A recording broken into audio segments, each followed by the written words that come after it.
This is the Standard Podcast. Eye-opening for your ears. 8-Minute History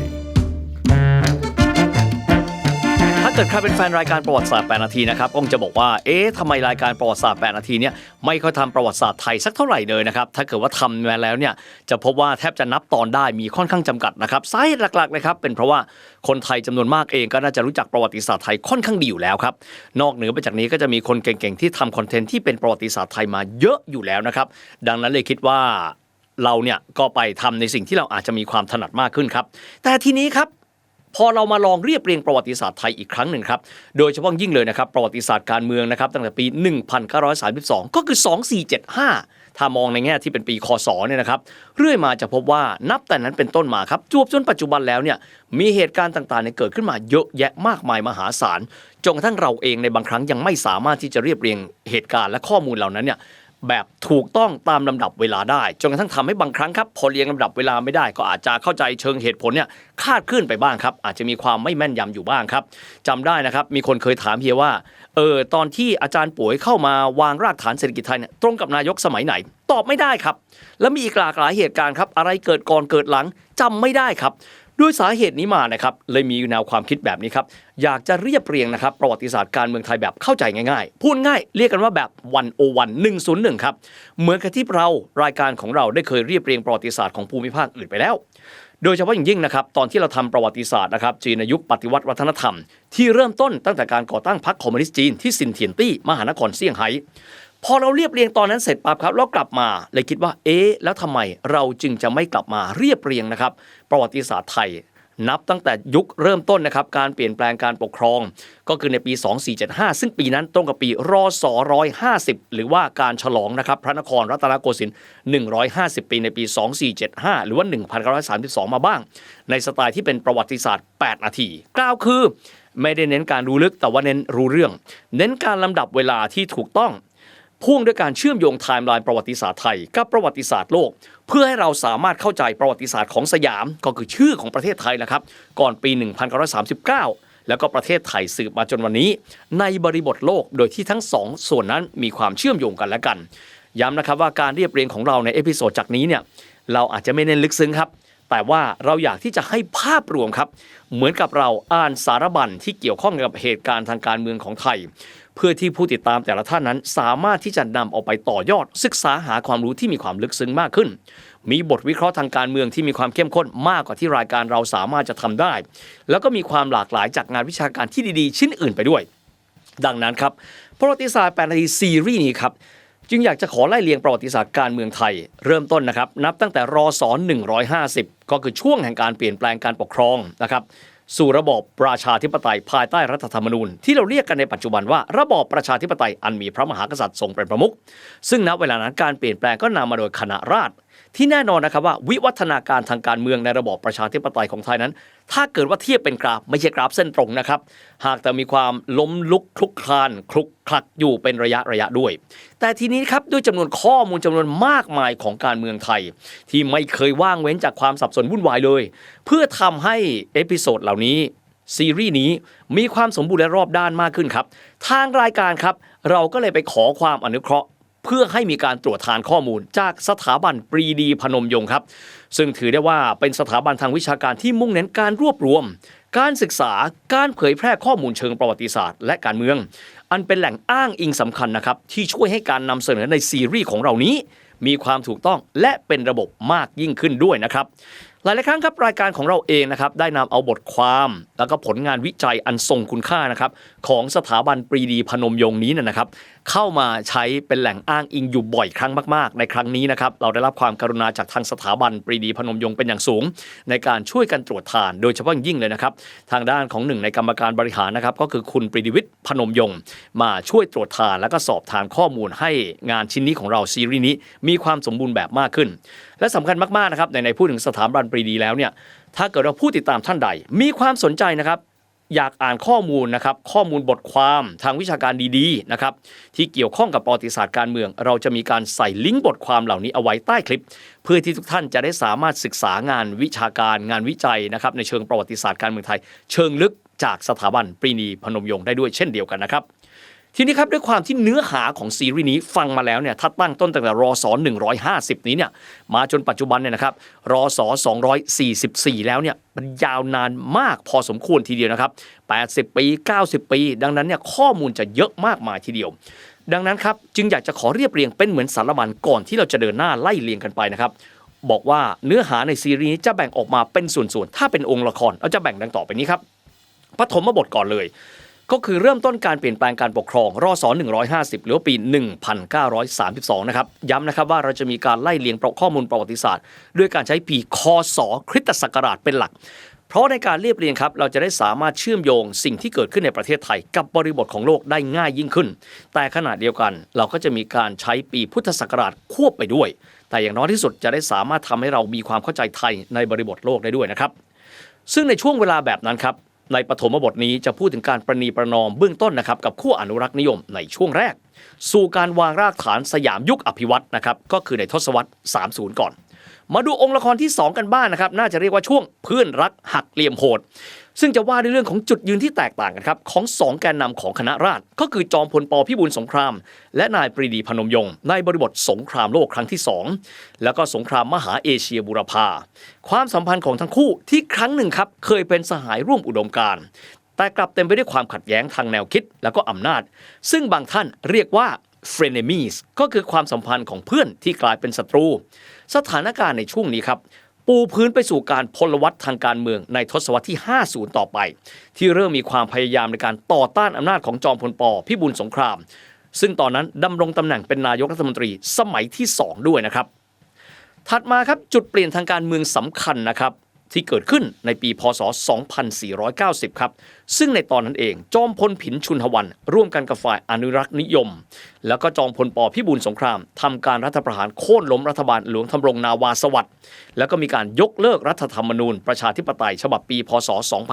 2489 ซึ่งถือเป็นรัฐธรรมนูญฉบับสุดท้ายที่ร่างขึ้นภายใต้เจตนารมณ์ของคณะราษฎรฝ่ายพลเรือนเหตุการณ์ตรงนี้เองนะครับที่เราต้องยกมาตอนต้นเพราะเป็นเหตุการณ์ที่เป็นจุดตัดสำคัญที่ทำให้ระบอบประชาธิปไตยแบบคณะราษฎรนั้นถูกสกัดกั้นและเปิดทางสู่ยุคอำนาจของกองทัพและฝ่ายอนุรักษ์นิยมในเวลาต่อมา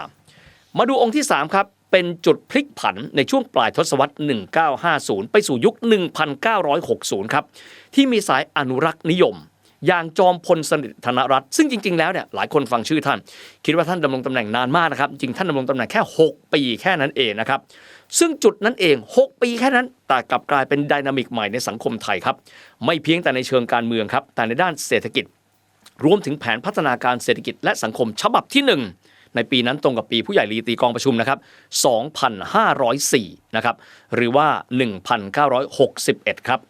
ซึ่งถือเป็นการวางรากฐานเศรษฐกิจยุคใหม่ภายใต้วิสัยทัศน์อันกว้างไกลของปูชนียบุคคลทางเศรษฐกิจไทยนั่นก็คืออดีตเสรีไทยที่มีนามว่าอาจารย์ป่วยอึ้งผากรครับองค์ที่4ที่เดี๋ยวจะไล่เรียงกันครับกระบวนการเรียกร้องประชาธิปไตยในทศวรรษ 70 ครับที่มีไดนามิกนั้นสอดรับกันไปกับพลวัตสงครามเย็นที่ร้อนระอุอย่างยิ่งในภูมิภาคอินโดจีนของเรากับเหตุการณ์สำคัญตุลาวิปโยคนะครับและเหตุการณ์6ตุลา2519ขวาพิฆาตซ้ายทศวรรษที่ 70 ถ้าใครจำกันได้นะครับคือช่วงทศวรรษที่โดมิโนล้ม3ตัวในสงครามเย็นในภูมิภาคของเรานั่นก็คือกัมพูชาเวียดนามและราชอาณาจักรลาวที่กลายสภาพมาเป็นสปป.ลาวซึ่งกรอบเวลานั้นถ้าเกิดว่าเราดูควบคู่กันไปกับไทม์ไลน์ของสังคมไทยช่วงทศวรรษนั้นคือทศวรรษที่มีเหตุการณ์นะครับตุลาคมวิปโยคและ6ตุลา2519นั่นเองครับองค์ที่5ครับ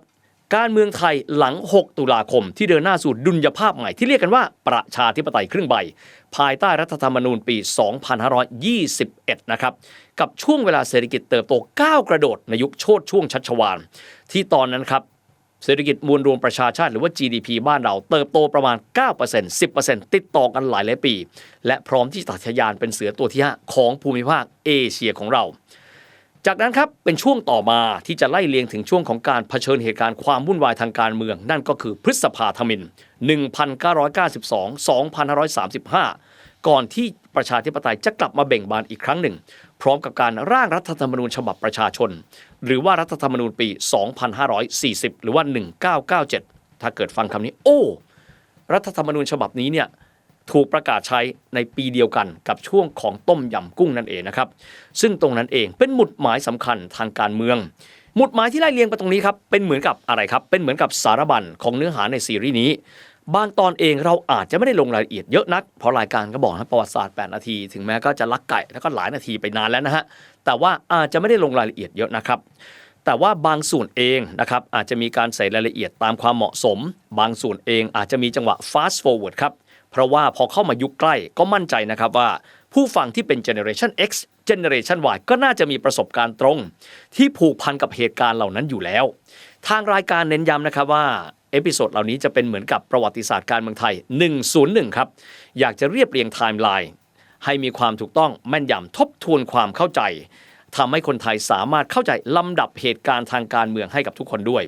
ต้องออกตัวกันนะครับว่านี่เป็นซีรีส์ประวัติศาสตร์การเมืองไทยที่ไม่ได้ลึกซึ้งเข้มข้นสำหรับคอการเมืองไทยแต่คนที่ชอบประวัติศาสตร์แบบง่ายๆซีรีส์นี้ก็น่าจะครบถ้วนพอสมควรครับ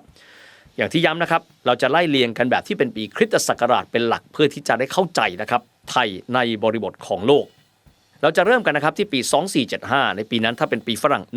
1932เดี๋ยวจะไล่เรียงนะครับว่าบริบทโลกเกิดอะไรขึ้นบ้างและสัมพันธ์กับเราอย่างไรแต่ในปีนั้นครับก็คือปีที่ตรงกับการเฉลิมฉลองกรุงรัตนโกสินทร์150ปีนะครับ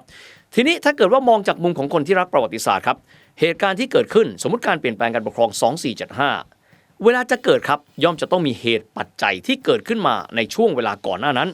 ดังนั้นก่อนที่จะเดินไปในปี2475 ขอ set stage หรือว่าปูพื้นฐานนะครับจัดเวทีก่อนที่จะนำไปสู่เหตุการณ์สำคัญในปี2475กันซะก่อนครับในปี2475หลายคนจะจำได้นะครับว่าเป็นปีแห่งการเปลี่ยนแปลงการปกครองในวันที่24มิถุนายน10ธันวาคมของปีเดียวกันพระบาทสมเด็จพระปกเกล้าเจ้าอยู่หัวรัชกาลที่7พระราชทานรัฐธรรมนูญฉบับถาวรจากนั้นการเมืองไทยภายใต้ระบอบประชาธิปไตยก็เริ่มต้นขึ้นอย่างเป็นทางการครับมาดูบริบทกันก่อนในปีนั้น2475ครับคือปีแห่งการเฉลิมฉลอง150ปีของกรุงรัตนโกสินทร์กรุงรัตนโกสินทร์เองนะครับก็ถูกสถาปนาเป็นเมืองหลวงของไทยนะครับ21เมษายน1782หรือว่าในปีนั้นก็คือในปี2325นั่นเองครับในปีนั้นเองนะครับมีการจัดงานเฉลิมฉลองพระนครในเดือนเมษายนที่สะพานสมเด็จพระพุทธยอดฟ้าจุฬาโลกมหาราชที่คนไทยรู้จักในนามของสะพานพุทธสะพานพุทธเองก็ถูกเปิดใช้ในปีตรงนั้นแหละครับในปีนั้นเองก็จะมีโรงภาพยนตร์เกิดขึ้นมาครับโรงภาพยนตร์นั้นก็คือศาลาเฉลิมกรุงเปิดในปีนั้นนะครับชื่อก็บอกแล้วศาลาเฉลิมกรุงเพราะว่าเปิดขึ้นในปีแห่งการเฉลิมกรุงก็คือกรุงรัตนโกสินทร์หรือกรุงเทพของเรา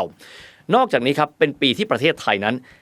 นำเข้าเครื่องปรับอากาศหรือว่าแอร์เข้ามาในประเทศเป็นปีแรกครับแอร์ยี่ห้อแรกที่ถูกนำเข้ามาในราชอาณาจักรเป็นแอร์ยี่ห้อของสหรัฐอเมริกาครับนั่นก็คือ Carrier ก็ตามชื่อผู้ก่อตั้งของแอร์นะครับก็คือ Willis Carrier แอร์เครื่องนี้ก็ถูกนำมาติดตั้งที่โรงหนังเฉลิมกรุงนี่แหละครับกรอบเวลาช่วงนี้ขอเรียกชื่อประเทศของเราว่าสยามก่อนนะครับซึ่งต่อมาก็ถูกเปลี่ยนแปลงชื่อเป็นไทยก็ตรงกับปี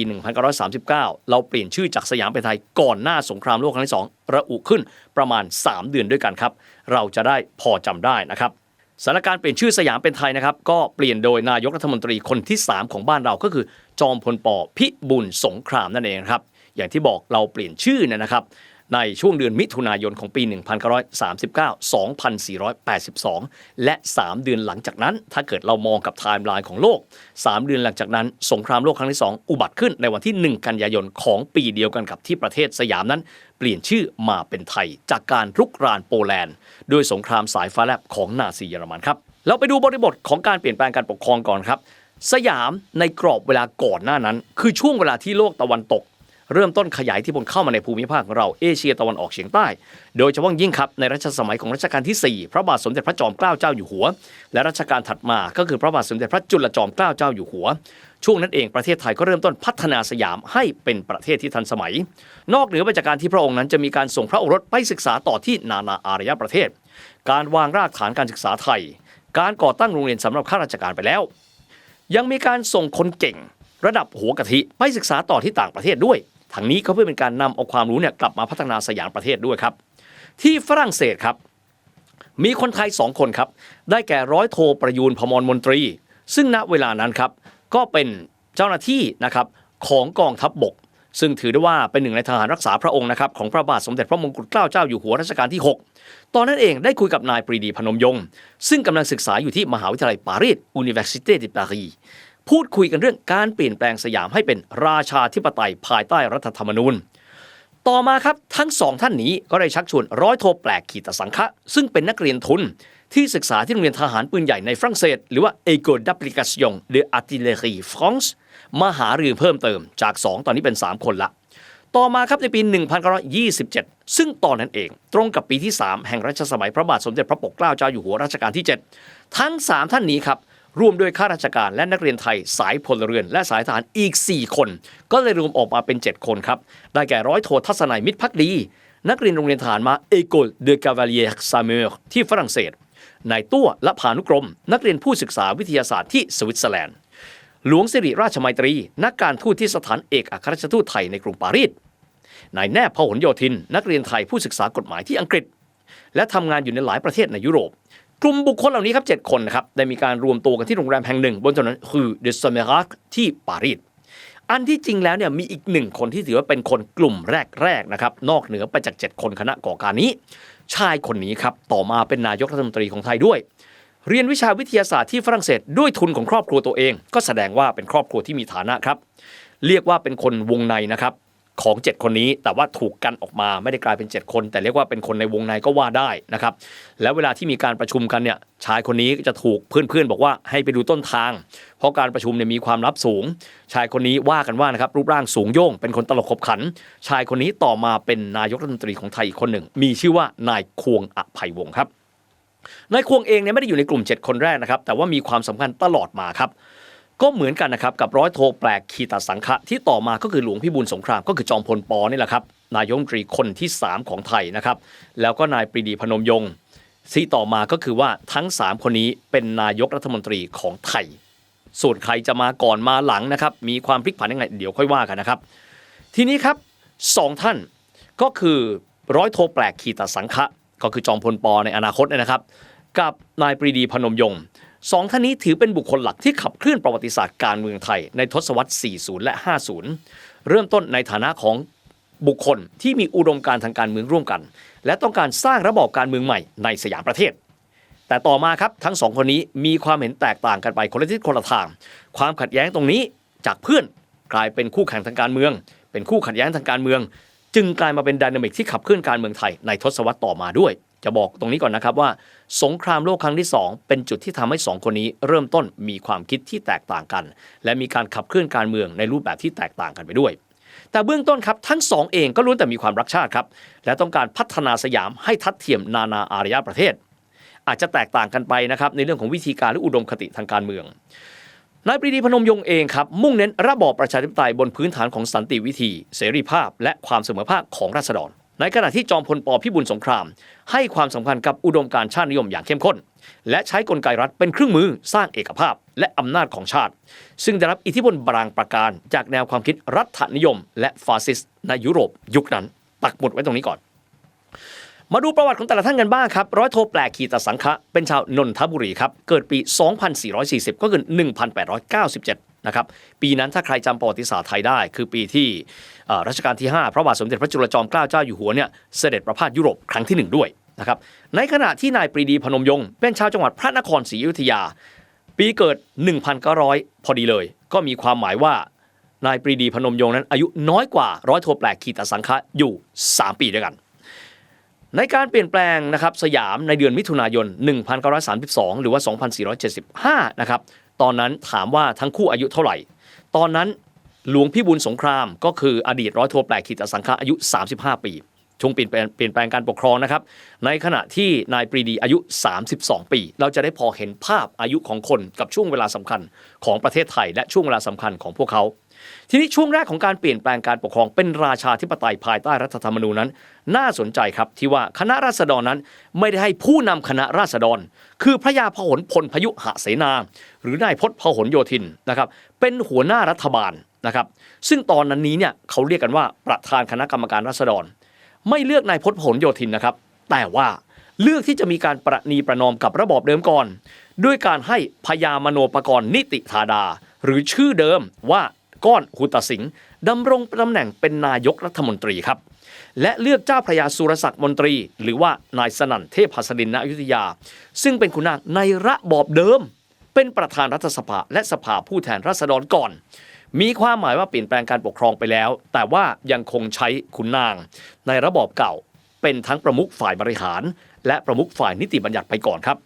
ทีนี้ครับหลังจากการพระราชทานรัฐธรรมนูญฉบับถาวรนะครับก็คือ10ธันวาคม2475 1932นี้ทั้งสองท่านก็ดำรงตำแหน่งนะครับหัวหน้ารัฐบาลก็คือนายกรัฐมนตรีนั่นแหละครับและประธานสภาคือประมุขฝ่ายนิติบัญญัติต่อไปด้านหนึ่งครับถามว่าทำไมจึงเป็นเช่นนั้นก็คือการประนีประนอมแต่ขณะเดียวกันนะครับเมื่อรวมตัวกันในการบริหารการปกครองภายใต้ระบอบใหม่แต่ละฝ่ายครับฝ่ายอนุรักษ์นิยมกับฝ่ายคณะราษฎรเองมีการวาดอนาคตเอาไว้คนละภาพในที่สุดมันก็เลยนำไปสู่ความขัดแย้งเริ่มต้นจากคนหนุ่มครับที่วาดภาพสยามให้ก้าวเดินนะครับสู่ความทันสมัยอย่างปรีดีพนมยงค์ตอนนั้นอย่างที่บอกอายุ32ปีไม่ได้วางแผนแต่เพียงแค่การเปลี่ยนแปลงทางการเมืองนะครับแต่มองว่าสยามต้องมีระบบเศรษฐกิจใหม่ที่มีความเท่าเทียมและเป็นธรรมปรีดีเองครับจึงมีการเสนอแนวทางดังกล่าวในเอกสารที่มีชื่อว่าเขาโครงการเศรษฐกิจแห่งชาติหรือที่รู้จักกันในชื่อของสมุดปกเหลืองซึ่งถือได้ว่าเป็นแนวความคิดที่ล้ำยุคกว่าสยามในช่วงเวลานั้นโดยมุ่งที่จะสร้างสังคมประชาธิปไตยที่มีความเสมอภาคทางเศรษฐกิจเป็นแนวทางของสังคมนิยมประชาธิปไตยแต่ไม่ใช่คอมมิวนิสต์ตามที่ถูกกล่าวหาภายหลังนะครับย้ำว่าเป็นสังคมนิยมประชาธิปไตยอย่างไรก็ตามครับ แนวความคิดตรงนั้นก็สร้างความไม่เห็นพ้องในหมู่ฝ่ายอนุรักษ์นิยมจนกระทั่งรัฐบาลในเวลานั้น ต้องออกพระราชบัญญัติคอมมิวนิสต์ปีพ.ศ. 2476 หรือว่า 1933 ซึ่งกฎหมายฉบับนั้นเองครับส่งผลให้ปรีดีถูกโจมตีทางการเมืองและในที่สุดก็ต้องลี้ภัยออกนอกประเทศในเดือนเมษายนของปีนั้น 1933 2476 ด้วยความตึงเครียดของทั้งสองฝ่ายครับจึงส่งผลต่อดุลยภาพที่ไม่ยั่งยืนครับเจ้าพระยาธรรมศักดิ์มนตรีซึ่งตอนนั้นดำรงตำแหน่งเป็นประมุขของฝ่ายนิติบัญญัติออกจากตำแหน่งในเดือนกุมภาพันธ์ในขณะที่ประมุข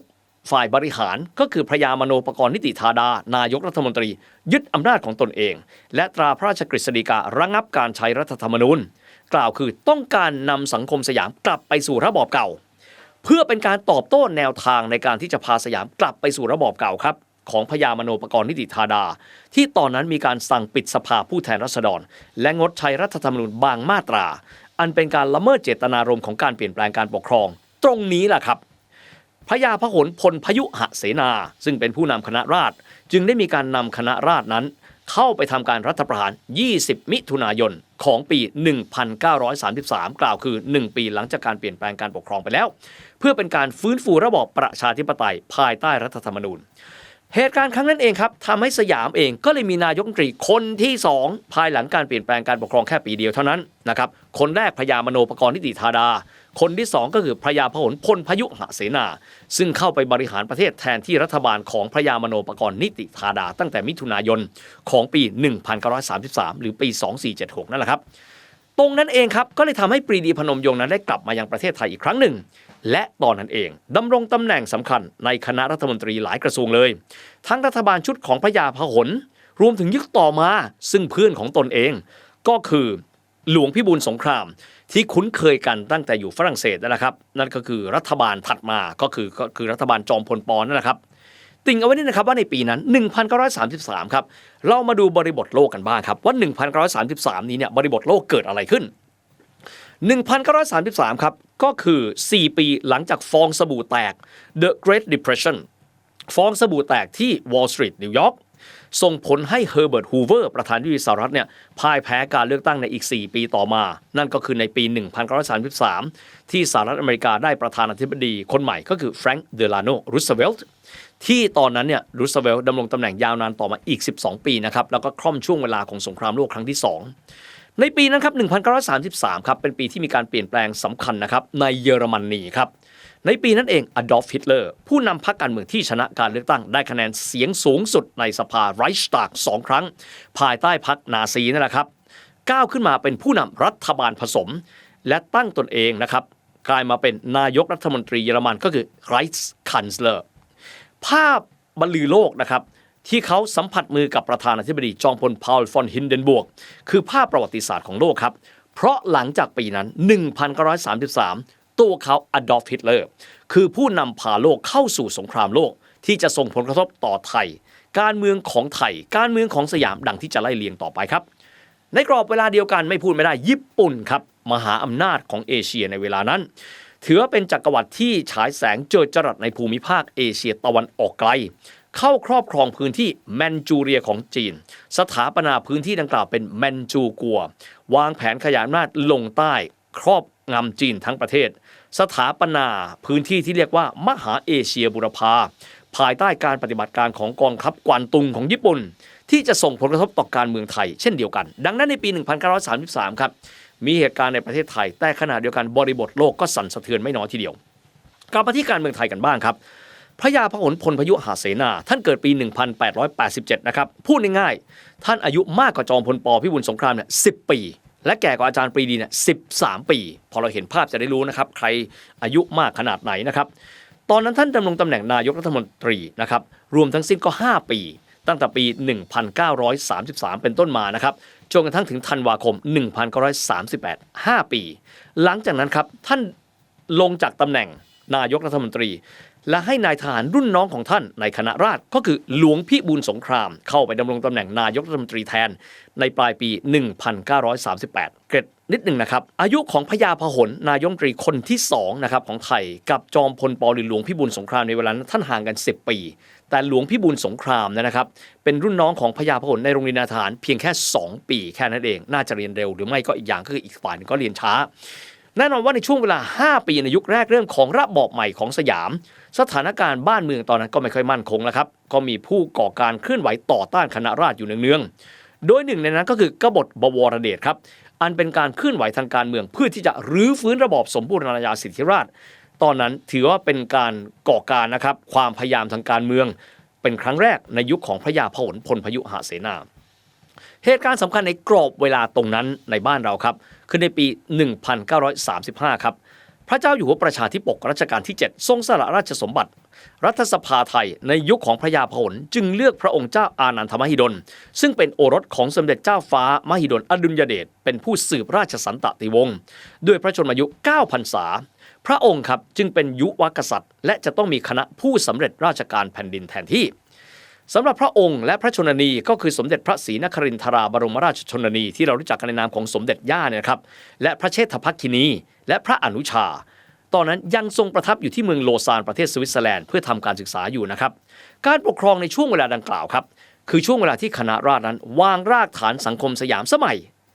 บุคคลที่มีบทบาทบ้างในช่วงนี้ก็คือท่านนี้นะครับก็คืออาจารย์ปรีดีพนมยงค์ที่ก่อนหน้านี้จำได้ไหมครับลี้ภัยทางการเมืองไปช่วงหนึ่งตัวท่านเองก็กลับเข้ามาสู่ประเทศไทยภายหลังจากการที่พระยาพหลพลพยุหเสนาเนี่ยยึดอำนาจจากพญามโนภกรนิติธาดาถัดมาครับท่านก็ดำรงตำแหน่งทางการเมืองครั้งสำคัญหลังจากที่กลับมาสู่ประเทศไทยแล้วมาดูกันบ้างครับว่าอาจารย์ปรีดีดำรงตำแหน่งอะไรบ้างและพยายามที่จะขับเคลื่อนอะไรในช่วงเวลานั้นท่านดำรงตำแหน่งรัฐมนตรีว่าการกระทรวงสำคัญอย่างยิ่งเนี่ย3 กระทรวงครับอันได้แก่กระทรวงมหาดไทยกระทรวงการต่างประเทศและกระทรวงการคลังในช่วงที่ท่านดำรงตำแหน่งรัฐมนตรีว่าการกระทรวงมหาดไทยในปี 1934 นะครับอาจารย์ปรีดีได้ก่อตั้งมหาวิทยาลัยวิชาธรรมศาสตร์และการเมือง University of Moral and Political Sciences นะครับในวันที่ 27 มิถุนายน 2477 ก็คือ 1934 เพื่อเป็นการเปิดโอกาสให้ประชาชนครับได้เข้าถึงการศึกษาหลักกฎหมายเศรษฐกิจและการเมืองซึ่งถือได้เป็นก้าวสำคัญของการสร้างประชาธิปไตยทางการศึกษาต่อมาครับภายหลังการรัฐประหารในปี 2490 นะครับถูกตัดคำว่าวิชาและการเมืองออกจากชื่อของมหาวิทยาลัยก็จนกระทั่งกลายเป็นมหาวิทยาลัยธรรมศาสตร์ในปัจจุบันนี่แหละครับถัดมาครับอาจารย์ปรีดีเองท่านดำรงตำแหน่งรัฐมนตรีว่าการกระทรวงการต่างประเทศและรัฐมนตรีว่าการกระทรวงการคลังต่อตัวท่านเองครับมีบทบาทสำคัญในการเจรจาแก้ไขสนธิสัญญาไม่เสมอภาคที่ต่างชาตินั้นมีอำนาจเหนือไทยจนเป็นผลสำเร็จพร้อมยกเลิกสิทธิสภาพนอกอาณาเขตกับหลายประเทศและมีการก่อตั้งนะครับธนาคารแห่งประเทศไทยขึ้นในปี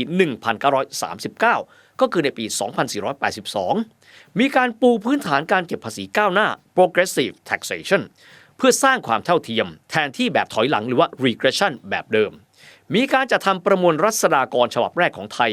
ไม่ว่าจะเป็นบทบาทใด กระทรวงใดอาจารย์ปรีดีก็ได้วางรากฐานการปกครองสมัยใหม่ให้กับสยามทั้งสิ้นหลังจากการดำรงตำแหน่งนายกรัฐมนตรีมา4 ปีกว่าๆนะครับด้วยเหตุผลทางสุขภาพครับพระยาพหลพลพยุหเสนานายกรัฐมนตรีคนที่2ของไทยด้วยวัย51 ปีครับตอนนั้นท่านสละตำแหน่งนายกรัฐมนตรีในปลายปี1938เข้าสู่ยุคของนายกรัฐมนตรีคนที่3ของสยามนั่นก็คือหลวงพิบูลสงครามรุ่นน้องของท่านเนี่ย2 ปีที่โรงเรียนทหารในขณะที่ตอนนั้นอาจารย์ปรีดีเองยังคงดำรงตำแหน่งสำคัญในคณะรัฐมนตรีต่อมาในยุคของนายกรัฐมนตรีคนที่3ก็คือจอมพลป.พิบูลสงครามหรือว่าหลวงพิบูลสงครามในเวลานั้นไหนๆครับมาถึงหลวงพิบูลสงครามที่จะก้าวขึ้นเป็นนายกรัฐมนตรีคนที่3ไปแล้วเราครับมาดูประวัติย่อๆของจอมพลป.พิบูลสงครามกันบ้างครับชื่อเดิมของท่านครับทุกคนจะทราบดีนะครับก็คือแปลกขีตสังฆะที่ชื่อของท่านว่าแปลกก็เป็นเพราะว่าตัวท่านนั้นใบหูของท่านนั้นต่ำกว่าแนวของดวงตาซึ่งถือว่าแปลกไปกว่าชาวบ้านนะฮะครอบครัวท่านเองทำสวนทุเรียนที่เมืองนนท์และเรียนเก่งมากจนได้ทุนไปเรียนที่ฝรั่งเศส École d'application d'artillerie โรงเรียนศาสตร์ประยุกต์ด้านทหารปืนใหญ่และพบกับเพื่อนๆที่มีอุดมการณ์เดียวกันที่ปารีสจนกลายเป็นหนึ่งนะครับในผู้ร่วมก่อตั้งคณะราษฎรตัวท่านเองได้รับพระราชทานยศหลวงพิบูลสงครามเมื่อครั้งกลับมารับราชการในสนามต่อมาครับเมื่อสยามมีการยกเลิกบรรดาศักดิ์แบบเดิมเช่นขุนหลวงพระแบบนี้เป็นต้นก็เลยเอาบรรดาศักดิ์ตรงนั้นแหละครับมาตั้งนะครับชื่อของตัวเองชื่อก็คือปอก็คือแปลกนั่นแหละครับตามด้วยบรรดาศักดิ์เดิมพิบูลสงครามจึงเป็นจอมพลป.พิบูลสงครามครับจากนั้นครับตัวท่านเองดำรงตำแหน่งนายกรัฐมนตรีเป็นคนที่3นะครับแนวความคิดของท่านเป็นอย่างไรเป็นแนวความคิดแบบชาตินิยมน้ำหลักปฏิบัติแบบรัฐนิยมท่านได้รับอิทธิพลแบบฟาสซิสต์นะครับที่เป็นกระแสที่ร้อนแรงในยุโรปน่าสนใจนะครับทั้งที่ท่านศึกษาที่ฝรั่งเศสแต่ดูเหมือนกับว่าแนวความคิดที่ท่านซึมซับเข้ามาเป็นแนวความคิดแบบฟาสซิสต์ไม่ค่อยได้ซึมซับจิตวิญญาณจากประเทศที่ท่านศึกษามาสักเท่าไหร่เลยแต่ทีนี้ครับท่านก็มีแนวความคิดแบบชาตินิยมซึ่งตรงนี้ก็ถือว่าแตกต่างไปจากฝรั่งเศสในยุคนั้นสาธารณรัฐที่3อยู่พอสมควรนอกจากนี้ครับยังได้มีการนำเอาแนวความคิดแบบรัฐนิยมเข้ามาใช้แล้วก็เปลี่ยนชื่อจากสยามซึ่งเป็นชื่อของประเทศมาเป็นไทยในเดือนมิถุนายน 1939 ก็คือปีที่2ที่ตัวเองเนี่ยได้ดำรงตำแหน่งเป็นนายกรัฐมนตรีถามว่าการเปลี่ยนแปลงจากสยามเป็นไทยคืออะไรจริงๆแล้วคือการตอกย้ำว่าชาติไทยมีความเหนือกว่าชนชาติอื่นๆภายในพื้นที่ของสยามแน่นอนสยามประกอบด้วยหลายชนชาตินะครับชาติไทยใหญ่ที่สุดนะครับแล้วก็จะมีชาติพันธุ์อื่นๆเช่นเชื้อชาติจีนนะครับพี่น้องชาวมาเลย์มุสลิมนะครับหรือว่าชาติพันธุ์อื่นๆแต่ว่าเปลี่ยนชื่อประเทศจากสยามซึ่งเป็นชุมชนทางการเมืองที่มีหลากหลายชาติพันธุ์เป็นชื่อประเทศไทยในปี 1939 ในเดือนมิถุนายนแล้วครับแนวความคิดของท่านก็จะดูแปลกๆนิดหนึ่งนะครับเพราะเป็นแบบชาตินิยมคำว่าชาตินิยมก็น่าจะเป็นไทยแต่ไม่ใช่ครับตัวจอมพลป.เองขอให้ประชาชนปรับวิถีชีวิตเป็นแบบตะวันตกชื่อชาตินิยมนะครับแต่ขอให้ประชาชนเนี่ยเปลี่ยนแปลงวิถีชีวิตเป็นแบบตะวันตกมากกว่าการอนุรักษ์ให้เป็นแบบไทยเรียกกันว่าแบบรัฐนิยมแบบมีผู้นำเป็นใหญ่อะไรก็ไม่รู้แต่เป็นว่าเป็นรัฐนิยมผู้นำเป็นใหญ่ในแง่ของท่าทีในการเมืองระหว่างประเทศกันบ้างเพราะถ้าเกิดเราบอกปี 1939 เนี่ยแล้วเราไปดูไทม์ไลน์เนี่ยการเมืองของโลกก็จะพบว่าในช่วงเวลาแบบนั้นคุกรุ่นมากนะครับเพราะเป็นช่วงเวลาที่ฝ่ายมหาอำนาจในยุโรปอังกฤษฝรั่งเศสเองเนี่ยกำลังจับจ้องมองท่าทีของนาซีเยอรมันอยู่ว่าจะเดินหน้าอย่างไรหลังจากที่เดินหน้าในการผนวกออสเตรียก่อนหน้านั้นเดินหน้าในการผนวกพื้นที่ซูเดเตนลันที่เชโกสโลวาเกียต่อมาหลายคนมองว่าจะบุกโปแลนด์หรือเปล่านะครับดังนั้นปีนั้นเนี่ยจึงเป็นปีที่น่าจะมีความผูกพันกันกับบริบทโลกไม่น้อยทีเดียวนะครับท่าทีของจอมพลป.ในช่วงเวลาดังกล่าวครับรับอิทธิพลฟาสซิสต์มามีแนวโน้มในการเข้าข้างกับขั้วจักรวรรดิญี่ปุ่นซึ่งตอนนั้นขยายอำนาจในภูมิภาคนะครับมหาเอเชียบูรพาสิ่งนี้เองดูเหมือนกับจะส่งผลต่อพลวัตการเมืองไทยไม่น้อยมาดูบริบทการเมืองของโลกกันบ้างครับอย่างที่บอกทศวรรษ 30 เป็นทศวรรษแห่งการเปลี่ยนแปลงการปกครองนะครับทศวรรษนั้นเป็นทศวรรษที่พรรคนาซีชนะการเลือกตั้ง2 ครั้งก็คือปี 32 ก่อนฮิตเลอร์ก้าวเข้ามาเป็นนายกรัฐมนตรีต่อมาประธานาธิบดีเยอรมันฮินเดนบวกถึงแก่อสัญญกรรมฮิตเลอร์สถาปนาตัวเองเป็นผู้นำเบ็ดเสร็จที่เรียกว่าแดฟิเรอร์เป็นทั้งประธานาธิบดีและนายกรัฐมนตรีเป็นทศวรรษที่กองทัพนาซีเยอรมันสะเทือนสันติภาพของยุโรปครับอย่างที่บอกผนวกออสเตรียที่เรียกกันว่าอันชลุสเอสเตอร์ไรค์นอกจากนี้ผนวกพื้นที่ซูเดเตนลันของเชโกสโลวาเกียโดยที่อ้างบอกว่าพื้นที่ตรงนั้นมีคนพูดภาษาเยอรมันมากกว่าคนพูดภาษาเช็ก ยุโรปสั่นสะเทือนครับนาซีในช่วงนั้นเป็นภัยคุกคามสันติภาพจนกระทั่งนายกรัฐมนตรีของอังกฤษเนวิลแชมเบอร์เลนเดินหน้านะครับเจรจาสันติภาพกับเยอรมันและอ้างบอกว่าสามารถบรรลุข้อตกลงสันติภาพได้และประกาศกับคนอังกฤษว่า this is the peace of our time แต่ว่ามันเป็นสันติภาพที่เป็นภาพลวงตาครับเพราะในที่สุดแล้วนาซีเยอรมันรุกรานโปแลนด์ในวันที่1มิถุนายน1939พูดง่ายๆประเทศสยามเปลี่ยนชื่อเป็นไทยได้3เดือนสงครามโลกครั้งที่2ก็เกิดขึ้น มันคือทศวรรษที่เป็นจุดเริ่มต้นของ1จุดพลิกผันของโลกนั่นก็คือการเริ่มต้นขึ้นของสงครามโลกครั้งที่2นะครับแต่ทีนี้ไม่เพียงแค่ในยุโรปครับเรามาดูบริบทโลกในภูมิภาคเอเชียกันบ้างทศวรรษ30นี่เองครับคือทศวรรษที่ญี่ปุ่นในภูมิภาคเราขยายอิทธิพลในจีนเริ่มต้นเข้าไปในพื้นที่แมนจูกัวบริเวณที่มณฑลไหหลงเจียงของจีนนะครับในปี1931รุกรานเต็มรูปแบบในปี